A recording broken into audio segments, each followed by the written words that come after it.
Un kamēr es atradu vienu vietu, es tur tā kā iesāku, un tad jau man uzaicināja uz citu vietu vēl, un es tā tur iepazinos ar jauniem draugiem, un es dzirdu, kā citi dzied, ko citi dzied, es dzirdu, kā es izklausos starp viņiem, vai ne, un tas viss tā aizgāja ļoti, ļoti plaši.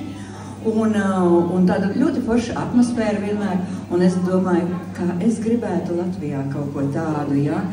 Kad bez žūrijas, bez kaut kādām kritikām, vienkārši draudzīgā atmosfērā, kad cilvēkam ir iespēja atnākt, nodziedāt, parādīt sevi, paklausīties citus un iegūt jaunus draugus, un tas arī ir šī pasākuma mērķis.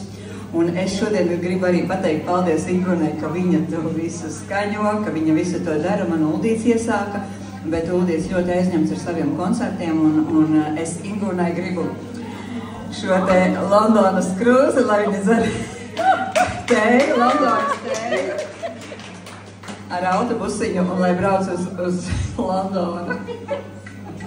Es domāju, autobus debesīs. Jā. Un ļoti garšīga tēja, angļu tēja, jā. Un es, protams, tur dziedu angļu dziesmas, bet šodien es dziedāšu latviešu dziesmas. Super. Jā.